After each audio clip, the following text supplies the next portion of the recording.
네, 시사인의 김은지 기자 모셨습니다. 어서 오세요. 네, 안녕하세요. 오마이뉴스의 곽우신 기자 모셨습니다. 어서 오세요. 네, 안녕하세요. 네, 김은지 기자는 휴가는 잘 다녀오셨습니까? 예, 덕분에 앞으로 더 열심히 하도록 하겠습니다. 네, 뒤통수가 따갑진 않던가요? 근데 정말 실내가 시원하네요.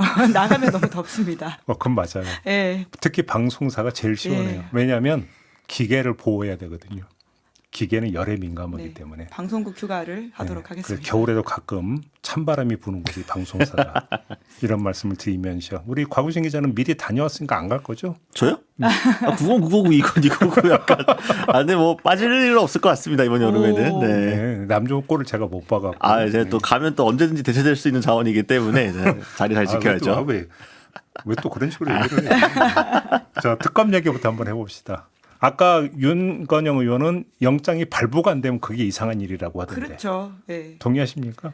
그 너무나 당연한 이야기인데요. 이상한 일을 사실 이 계엄을 겪으면서 그쵸. 너무 많이 봐서 예. 한켠에 불안한 마음이 있는 건 사실입니다. 당연히 나와야 될 건들이고 윤석열 구속영장 66조 내용에 따르더라도 증거인멸의 우려가 있다라고 볼 부분들이 있거든요. 네. 왜냐하면 강의구라고 하든지 그리고 김성훈 이렇게 주요 인물들이 계속 진술을 바꾸는 바가 있고요. 윤석열 씨의 변호인이 참여하는 여부에 따라 가지고 또 멘트가 바뀌고 있기 때문에 그것을 증거인멸 우려라고 판단할 부분들이 있다고 충분히 보여집니다. 그러니까. 하지만 이 계속 일각에 가지고 있는 불안감이라고 하는 게 사법부에 대한 일정 부분 불신이라고 할 수 있는 것인데요. 네. 또 다른 판단과 보수적 판단을 할 수도 있지 않을까라고 하는 우려가 있는 거죠. 곽 기자는 어떻게? 그러니까 저도 뭐 나와야 되느냐 아니냐를 물어보면 당연히 나와야 하고 다시 이제 잡아 넣는 게 맞다고 생각이 합니다만 근데 이제 법원이 의외로 보수적으로 판단할 수도 있다라는 생각이 들기도 합니다. 그러니까 이제 예측과 소망은 다를 수밖에 없는 건데 그러니까 지금 윤석열 전 대통령 측에서도 그 계속 실랑이하는 과정에서 하다못해 가장 최근에 10분 20분 늦을 것 같아요라고 했는데 아주 정시에 도착하지 않았습니까? 1분 늦어서 1분. 그러니까 그런 것들도 사실은 다 어떻게 보면은 향후 이제 영장실질 심사를 앞두고 이제 포석으로 깔아둔 거라는 해석이 많거든요. 나 이렇게 나름 성실히 다 응하고 있고 절차만 지키면은 다 나가 조사 받고 있잖아. 이번에는 거부도 안 하고 다 했어. 그러니까 나를 구속할 필요가 없어라는 점을 계속해서 지금 법원을 향해서 어필하고 있는 게 아닌가 이런 생각이 들거든요. 결국 항상 여기서 중점이 되는 거는 증거인멸 우려가 있느냐 도주 우려가 있는 건데 증거는 이미 다 수집이 거의 다 되어 있는 상황이고 본인이 도주 우려가 없다라는 게 확실하게 나온다고 한다면 법원에서는 뭔가 좀 원칙 어쨌든 이런 식의 원칙대로 하게 된다면은 불구속할 수도 있다. 영장 발부하지 않을 수도 있다라는 일말의 불안감이 저는 갖고 있습니다. 근데 뭐 증거인멸의 방법 중에는 말 맞추기도 있기 때문에 네. 말 맞추기라는 게 자유로운 신분이면 말 맞출 여지는 훨씬 더 많아진다. 뭐 이런 판단으로도 갈 수 있는 거 아니겠습니까? 뭐 그렇다고 치고 저는 궁금한 게 오히려 이 사람인데 한덕수 전 총리 영장 칠까요? 특검이 어떻게 전망하십니까? 그러니까 지금 기세라면 영장을 치는 게 맞거든요. 이게 특히나 윤석열 구속영장에 보면 한덕 전 총리의 범죄 혐의에 대해서도 좀 자세하게 나와 있는 편이고요. 아니 자신은 뭐 국회 나서도 그렇고 헌재 가서도 그렇고 뭐 국무회의가 실체적 절차적 흠결이 있었다고 그렇게 해놓고 알고 보니까 뭐 다른 짓 했던 거 아니에요 지금? 이제 그러다 보니까 대통령 출마까지 이어지는 그 어색했던 행보, 심지어는 다시 돌아와서 대행으로 돌아와서는 헌법재판관을 지명했던 말도 안 되는 위헌적인 행동이라고 하는 게 결국 본인의 생존을 위한 것이었구나라고 좀 딱딱 떨어져 맞는 게 있어 보이긴 합니다. 방탄용이었던. 예. 뭐 다만 여전히 이제 한덕수 전 총리는 본인을 방어하고 있는 입장이기 때문에 혐의를 좀 부인하고 있는 것도 있어 보이는데 하지만 움직일 수 없는 증거들이 지금 CCTV 등을 통해서 나오고 있기 때문에 영장을 치고 영장을 친다면 발부될 가능성이 높아 보이긴 합니다. 그러니까 한덕수 전 총리 같은 경우 본인이 거짓말을 했다고 의심되는 부분들이 너무 많이 이미 나왔죠. 그러니까 언론 보도만 좀 앞뒤를 맞춰보더라도 한 전 총리가 어쨌든 뭐 조사받는 과정에서 그렇고 대외적으로 공표한 것도 그렇고 본인이 해명했던 건 너무 다른 말들을 많이 했기 때문에 이 부분에 대해서 제대로 소명이 되지 않는다고 한다면 오히려 윤 전 대통령보다도 더 영장에 의해서 구속될 가능성이 좀 있지 않은가라는 판단이 듭니다. 실제 서초동 분위기도 그렇고요. 그러니까 오히려 국민의힘 안에서도 그때 이제 막 한참 이제 후보가리 파문 있고 했을 때 그러니까 김문수가 싫은 거는 나도 동의해. 그런데 그게 왜 꼭 한덕수여야 하지 물음표를 찍는 의원들이 있었거든요. 근데 그게 그 사람 주변부에서 보았을 때 의구했던 물음표가 지금 해결되고 있는 과정인 거죠. 이런 것 때문에 혹시 그랬던 거 아니라는 의심이 밖에서만이 아니라 당 안에서도 돌고 있다. 그런 상황을 좀 전해드립니다. 하여간 참. 그러니까 아직도 계엄의 전모가 너무 드러나지 않았다라고 하는 것을 맞아요. 아까 이제 윤건영 의원이 잠깐 이제 스포해주고 갔던 내용만으로도 충분히 드러나는 것 같고요. 뭐 관상가? 아니 어떻게 계엄 직후에도 그런 행태를 벌일 수가 있었는지 사실이라면 너무나 충격적인데 사실 계엄 이후에는 놀랄 일이 별로 없다라는 생각을 했었거든요. 하지만 뭐 이상민 전 장관의 돈다발 의혹, 뭐 본인은 부인하고 있기 때문에 의혹이라고 이야기를 해야 될 것 같은데요. 그것뿐만이 아니라 아 진짜로 그건 좀 얘기 어떻게 나오고 있어요? 지금 32억이다. 뭔 소리냐? 수백만 원밖에 안 된다. 심지어는 이제 어제는 수백만 원이라는 입장에서도 정확하게 좀 바뀌어가지고요. 입장문을 내면서 아예 그런 일이 없었다는 취지의 이야기를 하고 아예 있습니다. 돈이 없었다고? 그러니까 본인은 그 당시에 이제 압수수색 현장에 있지 않았고 변호인들이 참여하고 있었는데 맞아. 그런 이야기를 전해 듣지도 못했었고 사실이 아니기 때문에 그걸 보도하면 명예훼손으로 이제 또 법적 대응을 하겠다 이렇게 밝히고 있거든요. 아니 근데 32억을 집에 보관하고 있다? 이게 지금 납득이 구체적인 숫자는 아직 나온 건 또 아니 아니긴 아무튼 한데요. 일설에 예, 의하면 이 자택과 관사에로 나눠져 있는 거잖아요. 그래서 그때 2월에 압수수색을 했는데 자택에서는 그 명품 가방 안에 이제 5만 원권이 많이 들어가서 이게 수백만 원 요거를 추정이 되는 거고 그리고 관사에서 이제 수십억 원 상당의 32억 원이라고 보도가 나오면서 상당의 현금 다발이 발견됐다 이런 보도가 나온 거라서 근데 이제 이상민 장관 전 장관 측의 해명은 본인 다 짐도 빼고 그때 개인적인 거 아무것도 없는 상황인데 무슨 거기서 돈이 나오냐 약간 이런 식의 맞아요. 상황이라는 거죠. 예, 예. 근데 그러면은 만약 이상민 전 장관이 이제 어제 오전에 굉장히 강한 어조로 네. 그 입장문이 맞다고 치면 그러면 경찰이 특검에 거짓말을 했다는 얘기가 되잖아요. 아 그리고 그것도 이제 그 최초 보도를 보면은 경찰관 한 명이 아니라 복수로 나오거든요. 네, 그렇죠. 그러면 복수의 어떤 그 수사팀 멤버들이 다 그러면 잘못 봤거나 거짓 진술을 했다는 얘기가 되나요? 아니 뭐 그러니까 말이 안 되잖아요. 그러니까 이게 보면은 어느 한쪽 또 그러니까 이게 지금 스토리가 퍼즐이 안 맞춰지고 있는 상황. 그러니까 저는 정면으로 충돌하고 있기 때문에 예를 들면은 예전에 이제 뭐 그 노웅래 전 의원 같은 경우에도 집에서 이제 돈다발들이 나왔을 때 그 3억 원으로 기억을 하는데 그것도 야 그 3억 원의 실체가 무엇이냐. 그러니까 이게 왜 어디서 난 돈이냐를 가지고 공방이 있었던 거고 그 압수수색이 적법했는지에 대한 공방이 있었던 거지 3억 원이 있다는 것 자체가 부인되진 않았잖아요. 있는데 이게 성격이 뭐냐가 공방이었던 이번에는 그것보다 훨씬 액수가 큰데 32억 10배짜리가 있냐 없냐를 두고 지금 양쪽이 다투고 있는 형국이어가지고 근데 32억으로 하면은 5만 원권으로 해서 100장 500만 원으로 한 다발로 지금 몇 다발이 필요한 거죠? 갑자기 계산이 안 되네. 몇 다발이 되는 거죠? 좀 한번 계산기 두드려 봐요. 예. 그러니까 사실 이게 보통 사람이 상상할 수 없는 일들입니다. 그러다 보니까 옮기거나 들고 다니는 과정에서도 어마어마하게 티가 날 텐데 이게 그러니까요. 어떻게 가능한가에 대한 의문이 있었거든요. 아니 저는 그래서 이거는 좀 검증이 좀 필요하다고 보는 게 아니 그 돈의 출처도 그럼 당연히 궁금하고 돈의 용처도 궁금하고 그걸 왜 그렇게 현금 다발로 보관을 했어야 되는지도 궁금하고 아까 뭐 김은지 기자가 뭐 내란 이후에 뭐 너무나 예상 밖 일이 많아갖고 뭐 그 얘기하면 제가 할 말은 없는데 예. 상식적으로 이해가 안 되잖아요. 그런 일들이 한두 개가 아니고 그 이상은 없을 거라고 생각을 했는데 사실 이번 의혹도 그렇고 방금 이제 윤건영 의원이 터뜨린 관상가 의혹도 그렇고 이제 그런 이야기를 제가 하다가 이야기를 꺼낸 건데요. 근데 또 하나 저는 이제 이 의혹에 있어서 짚어야 될 중요한 지점이 2월 달에 경찰이 특별수사단의 수사 과정에서 발견됐다라고 지금 알려져 있는 내용이거든요. 그렇죠. 이제 그런데 이제 당시 압수수색 영장범위에 들어가 있지 않았기 때문에 보기만 하고 더 이상 이것을 압수하지 못했다라고 하는 것인데 그렇다면 추가적인 영장을 발부받아서 수사를 더 진행을 했어야 되는 문제인데 이 중요한 중차대한 의혹에 대해서 왜 더 이상 나아가지 못했을까도 이건 그렇죠. 내란 특검의 중요한 부분 포인트라고 그렇지. 보입니다. 그것도 충분히 제기될 수 있죠. 수사를 방해한 사람이 혹시라도 있다라고 한다면 이것이 누구인가 혹은 스스로 수사를 포기한 자들이 있는 것인가에 대해서도 아주 중요하게 짚어야 되고 만약에 그때 수사의 타이밍을 놓쳐가지고 중요한 단서를 놓쳤다면 이것은 아주 큰 범죄 행위가 될 수도 근데 있는 여기서 것이죠. 김은재 기자가 중요한 점을 지적해 주셨는데 그거 말고 또 하나 그게 그 압수수색 영장에 기재되어 있는 항목이 없었기 때문에 압수는 못했다 하더라도 즉석 촬영이 가능했을까요? 안 했을까요? 다시 말해서 지금 그 수사팀 멤버들의 진술만 있느냐 혹시 사진이 있느냐 지금 이걸 모르는 거잖아요. 그렇죠. 요즘은 사진기 안 갖고도 핸드폰으로 다 찍잖아요. 그죠? 예, 그러다 보니까 어제 나온 이상민 전 장관의 입장문을 보면 해당 보도를 이제 소송하겠다는 취지가 있지 이런 진술을 했던 경찰이라든지 특검을 향한 메시지는 없거든요. 그러니까요. 이런 것도 좀 집중해서 봐야 될 것이고 이제 이상민 전 장관은 굉장히 법을 잘 아는 사람이기 때문에 스텝 바이 스텝으로 지금 상황을 보고 있는 게 아닌가라는 저 의심과 의혹을 가져보기도 합니다. 그러니까 그 노웅래 전 의원의 3억이 대법원에서 이제 압수수색이 잘못되고 불법이다 그래가지고 취소됐었거든요. 그러니까 그런 점을 이용해가지고 이상민 전 장관이 특유의 약간 그 법꾸라지 성질이 다시 드러난 게 아닌가 싶기도 하고 어쨌든 경찰이 그러니까 2월 압수수색이었는데 지금 보도가 됐다는 이 텀사에 나온 것도 상당히 좀 의아스럽다. 보도 경위 같은 것도 왜 이제 나왔지 이게 생각이 들거든요. 근데 그거는 지금 내란 특검의 수사 속도가 상당히 빠른데 예. 근데 사실 지금까지 보도 안 됐던 이미 확보된 물증이나 증거 자료가 꽤 지금 나오고 있어요. 예. 이 얘기는 무슨 얘기냐면 저는 그거는 이해가 될 수 있어요. 왜냐하면 경찰단이든 검찰단이든 확보했던 증거 자료나 이런 것들이 대외적으로 공개가 안 된 상태에서 특검으로 넘어간.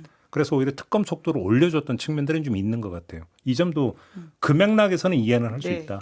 특히나 요 시기가 2월이거든요. 이제 그래서 제가 이제 특수수사했던 사람들한테 좀 물어보니까 2월이라고 한다면 여전히 이제 윤석열 전 대통령이 이제 파면이 확정되기 전이었기 때문에 또 여러 가지 의혹들을 가지고 상황을 좀 봐야 될 것 같다라는 이야기를 하더라고요. 그러니까 수사를 할 줄 아는 사람이면 이렇게 수사는 하지 않는다라고 이야기를 합니다. 그리고 2월이면은 뭐 국수본부장 임기 거의 다 돼가고 그다음에 서울경찰청장 그 직무대리 지금 직무대리 그때가 전이었는지 후였는지 모르지만 하여간 경찰이 뒤숭숭했던 걸로 네. 저는 기억을 하거든요. 그 시점이 아마 이런 것들도 작용을 했을 것 같은데 근데 하여간 정말 이해는 좀 잘 안 된다. 네, 물론 이상민 전 장관은 다 부인하고 있다. 이걸 꼭 덧붙여야 됩니다. 그래서 일단 단정을 하지 예. 않는데 뭐 제가 볼 때는 특검이 어느 정도 파악을 했는데 이건 뭐 지금 현재로서는 전혀 알려진 바가 없기 때문에 그런 것이다. 근데 이제 관상가도 이렇게 되면 특검이 수사를 해야 되는 거 아닌가요? 정말 이 나라의 뭐 국격이 이미 계엄으로 바닥을 쳤다가 겨우 이제 저희가 돌아가고 있는 중이긴 한데요. 네. 전모를 알면 알수록 참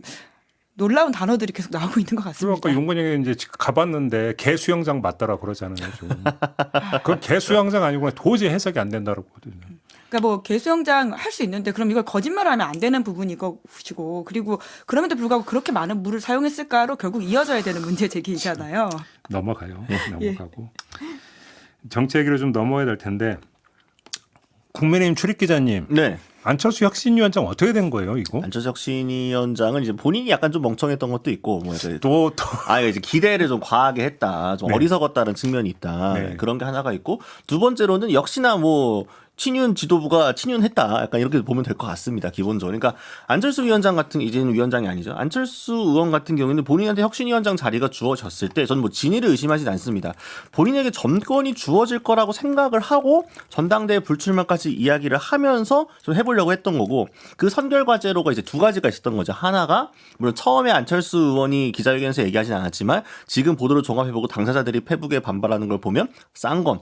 권영세 전 비대위원장과 권성수 원내대표 이 두 사람에 대한 인적 쇄신이 필요하다가 하나였고 두 번째로는 이 혁신위원들을 구성함에 있어서 송원석 비대위원장과 본인이 충분히 협의를 해가지고 합의된 사람들을 앉히자라는 거였단 말이죠. 근데 이 두 가지가 다 무산되고 나니까 본인 입장에서는 시작도 하기 전에 그럼 이 혁신이 할 필요가 없었던 거네? 나한테 정권 주어지는 줄 알았는데 없었던 거잖아. 이걸 깨닫고 이제 급하게 턴을 하게 된 거잖아요.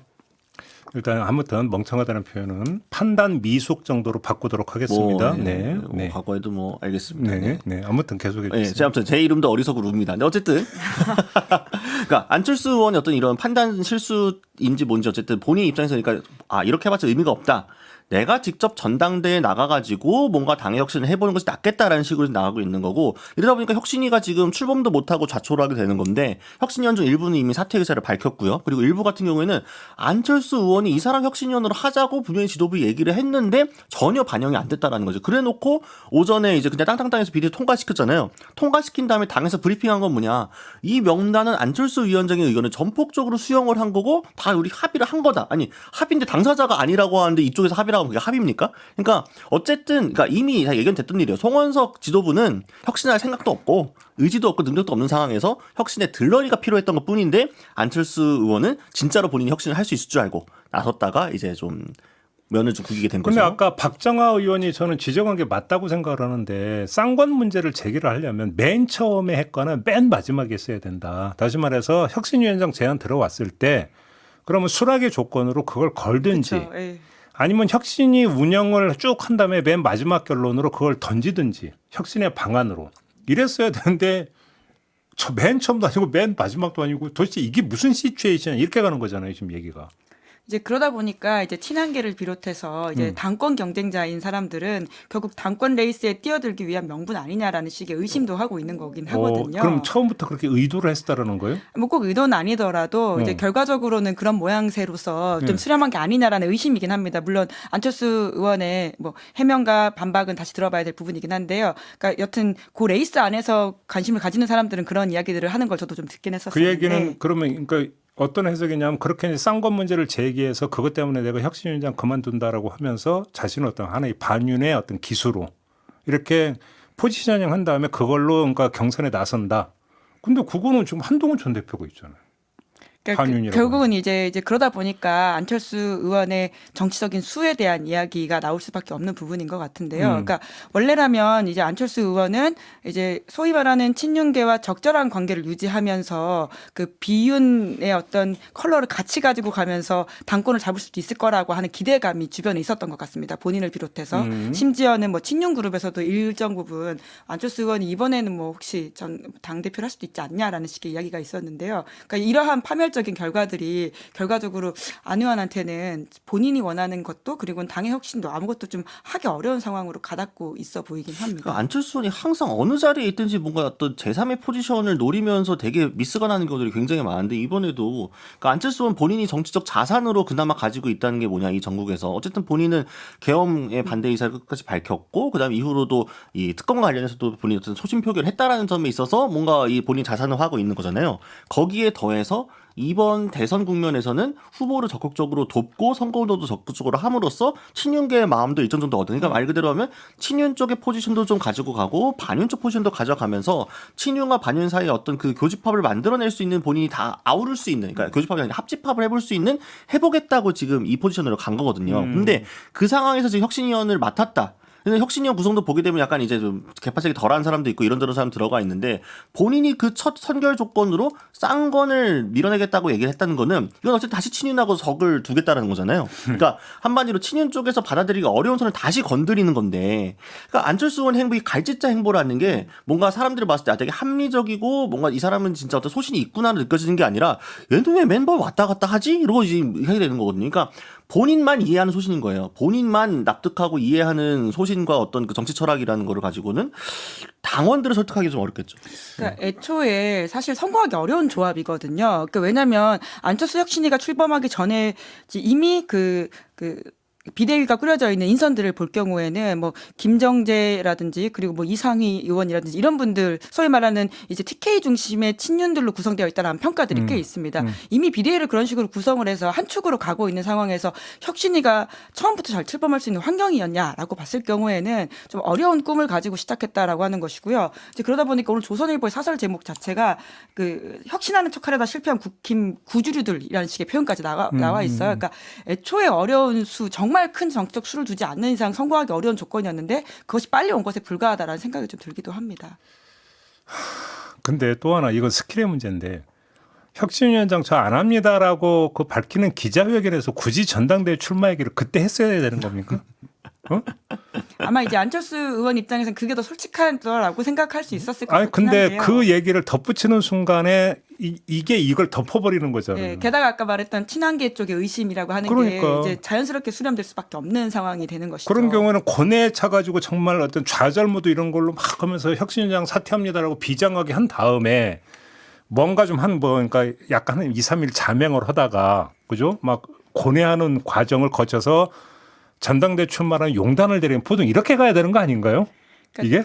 그런 정무적 판단이 되는 사람이었으면 지금 그 위치가 아닐 것 같은데 진작에 뭘 좀 하지 않았을까? 그러니까 이게 안철수 의원이 지금까지 해온 제가 물론 뭐 이게 몇 년 동안 해왔던 정치 행보를 모두 다 비하하는 건 아닙니다만 그 중요한 분기점마다 되게 의아하고 주변에서 이해하기 어려운 행위들을 했어요. 그렇기 때문에 안철수 의원이 왜 개파가 없습니까? 안철수 의원이 왜 다른 사람도 없고 세력도 없느냐?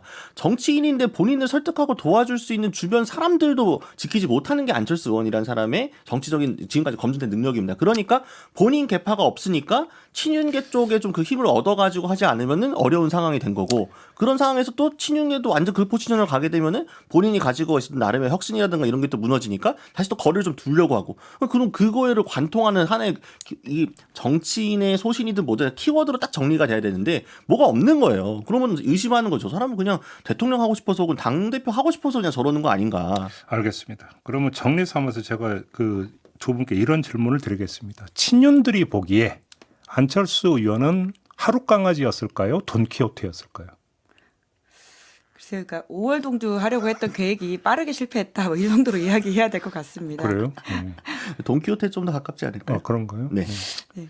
네, 아무튼 여튼 안철수 의원이 가진 전 진심은 있다고 봐요. 근데 그게 항상 그러니까 어떤 기술적인 면에서 잘 발현되기가 어렵고, 그러니까 말씀하신 것처럼 그 혁신위원장을 사퇴하면서 당대표 도전한다고 하는 게 더 큰 쇄신을 하기 위해서라는 이야기를 하고 있지 않습니까? 아마 안철수 의원의 내심에는 진짜가 있을 겁니다. 그런데 발현되고 보여지기에 그렇게 안 된다라고 하는 것은 정치인으로서 굉장히 큰 마이너스 아니 요소이잖아요. 근데 진정성을 알겠는데 쌍관을 정말로 축출할 수 있다고 그렇게 믿었다라면 그 비현실적인 거 아닌가요? 그렇죠. 그런 거 아닌가요? 네. 그러니까 제가 이제 그렇게 표현했다. 그러니까 모르겠습니다. 그러니까 너무 순진하다고 봐야 되는 건지 아니면은 뭐 본인이 그렇게 얘기를 하면 진짜로 지금 같은 왜냐하면 어쨌든 친윤계도 윤석열이라는 구심점을 잃어버리는 상황이고 새롭게 어쨌든 당 개파가 재편되고 있는 상황이기 때문에 또 김문수 후보가 아주 강력하게 지금 권위를 행사하는 것도 아니고요. 지금과 같은 구도에서 본인이 이런 걸 요구를 했을 때 거부하기 어려울 것이다라고 생각을 했었던 건지는 모르겠습니다. 그러니까 본인에게 정권이 주어진다는 전제하에 다만 그런 것들을 혁신위원장 내정자로서 발표되고 수락하면서 본인이 처음에 전당대회 불출마를 선언을 한 거잖아요.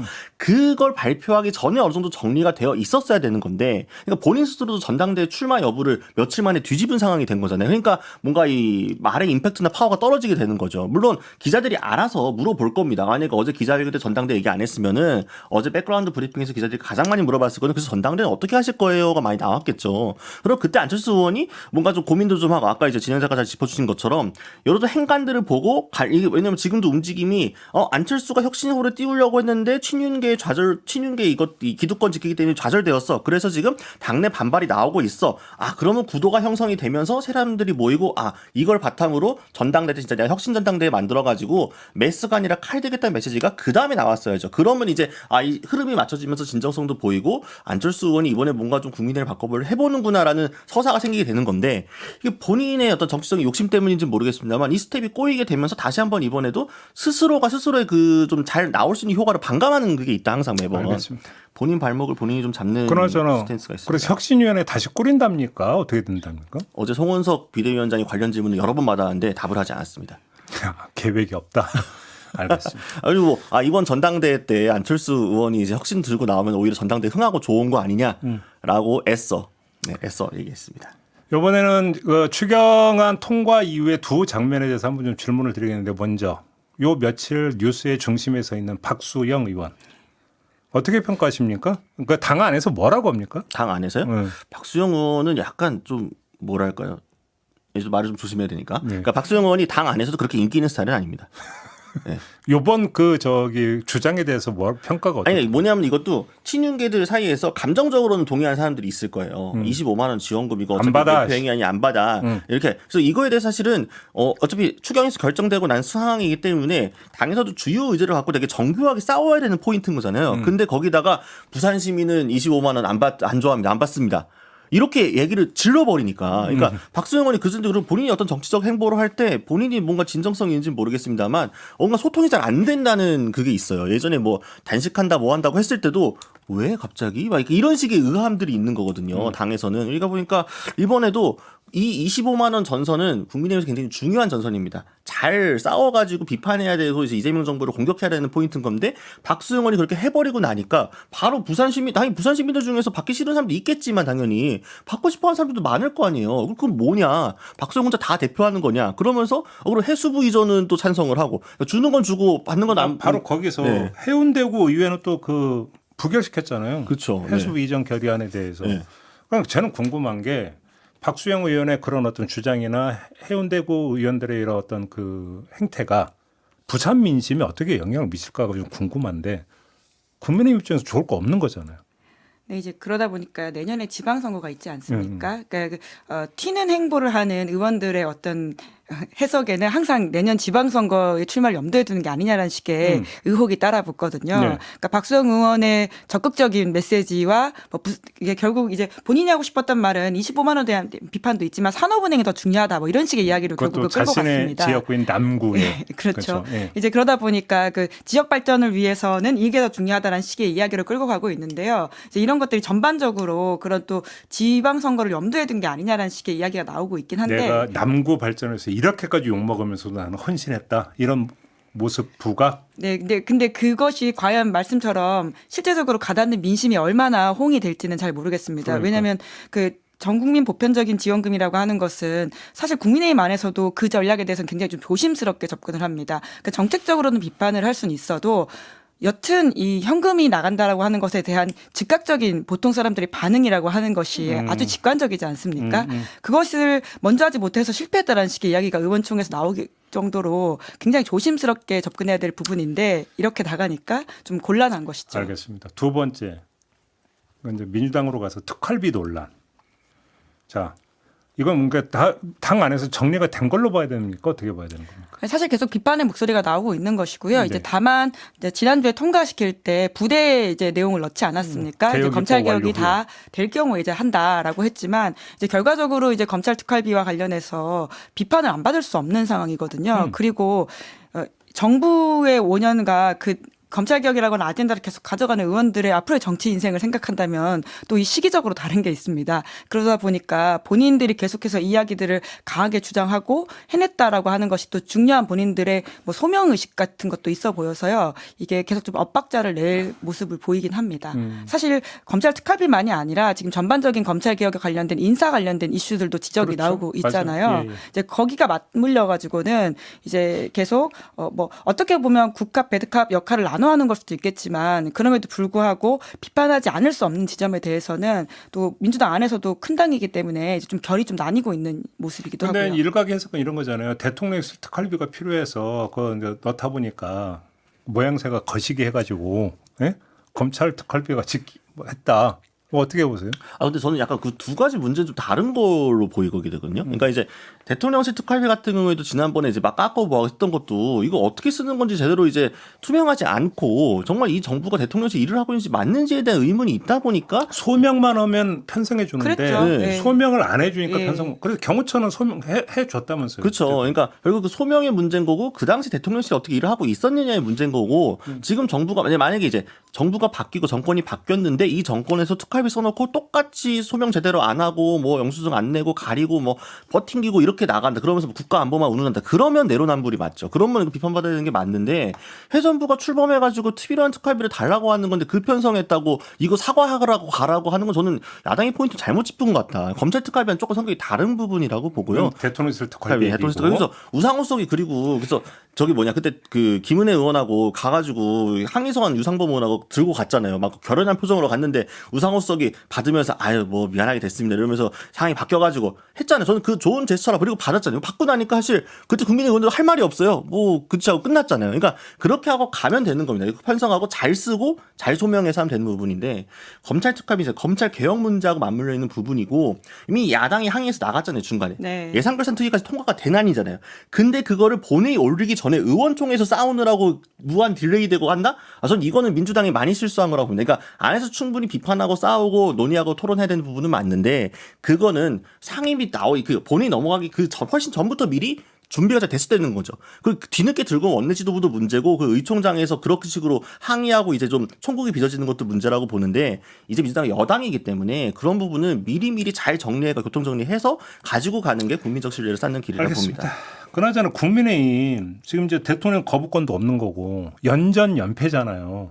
뭘 어떻게 지금 휘감는 게 무력감입니까 뭡니까 분위기가? 무력감도 맞고요. 그러니까 되게 양분돼 있어요 지금 국민의힘 안에 분위기를 보게 어떻게? 되면은 분노와 무력감으로? 무력감도 많고 분노는 약간 좀 관성적인 분노고 제가 봤을 때는 약간 희망회로. 희망회로? 정권이 또한 이렇게 지나가리. 독주하면 언젠가는 민심이 다시 들고 일어나서 우리에게 도움을 줄 거다. 이런 희망? 그렇죠. 이 또한 지나가리죠. 그게 굉장히 양분돼 있습니다. 한쪽에서는 어차피 뭐 해도 안 되고 뭐도 안 되는데 당은 또 저렇게 싸우고 있고 뭐 혁신이도 저러고 있고 아유 우리 다 망했어요. 우리 큰일 났어요. 뭐 아무것도 못 하겠네. 이런 이제 집단이 하나 있습니다. 우리를 밟고 지나가라. 밟혀주마. 뭐 이런 거. 네, 그런 게 하나 있고 다른 쪽에서는 아니 우리 조금만 버티면 할 수 있어. 이재명 정부는 분명히 망할 거야. 그럼 우리한테 기회가 오겠지. 이렇게 거의 감 떨어지게 기다리고 있는 분들도 좀 있죠.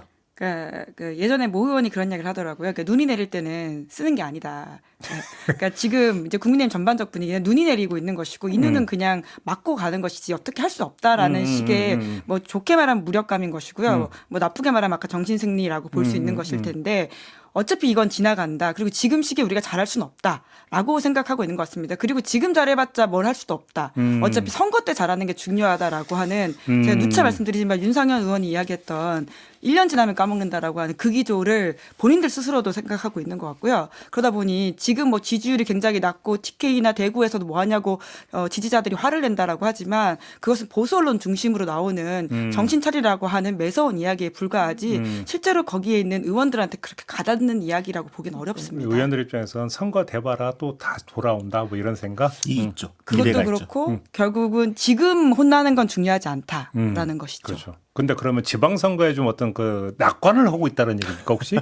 그 지역구마다 좀 온도차가 큽니다. 그래요? 네. 사실 낙관하는 분위기는 아니죠. 그러니까 부산 경남 같은 경우에도 지난번 선거 때도 굉장히 민주당이 선전할 것처럼 보였지만 막상 뚜껑 열어보니까 생각보다 아니었잖아요. 그러니까 결과적으로 시간도 좀 흐르고 이 허니문 기간이 좀 끝나고 나면 이재명 정부의 실수가 분명히 나올 거고 그럼 그걸 바탕으로 지방선거에서 영남권 뭐 대구 경북 원래 이제 국민의힘이 수성을 잘 하는 곳이니까 네. 부산 경남권까지 잘 지키고 나면은 그래도 최소한의 안전망은 지킬 수 있다. 물론 이제 그럼 수도권 의원들이 그럼 수도권 포기하는 거냐, 지방선거 수도권 전멸을 하면 총선 어떻게 치를 거냐 이런 반발이 나오고 있지만 이미 뭐 영남권에서 잘 또아리 틀고 앉아 있는 분들은 뭐 아랫목이 뜨뜻하기 때문에 큰 위기 의식이 없죠. 그러니까 지금은 잘 지키는 게 중요한 시간이라 생각하는 것 같고요. 그래서 최대한 조용히 몸을 낮추고 있자. 그리고 뿐만 아니라 국민의힘한테 있는 또 하나의 공포라고 하는 것은 특검과 관련돼 있는 수사입니다. 그렇죠, 그러니까 그렇죠. 국민의힘 내란 특검만이 아니라 김건희 특검도 그 국민의힘 의원들한테까지 영향을 미칠 수 있는 수사가 어떻게 가느냐인데요. 양평 고속도로에도 김성교 의원 그렇죠. 뭐 지금 출금돼 있고. 출국되어 있잖아요. 그리고 원희룡 전 장관 그렇죠. 같은 경우에도 그렇기 때문에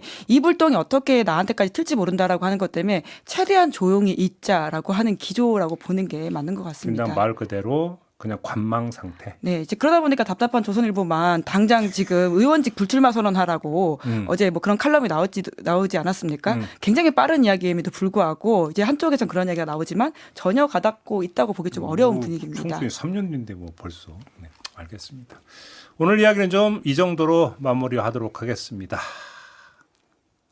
관상가가 누굴까? 네, 마무리할게요. 김건영 의원 또 나오셔야 될 것 같은데요. 네, 두 분 수고하셨습니다. 네, 감사합니다. 네, 감사합니다. 저도 물러가겠습니다. 고맙습니다.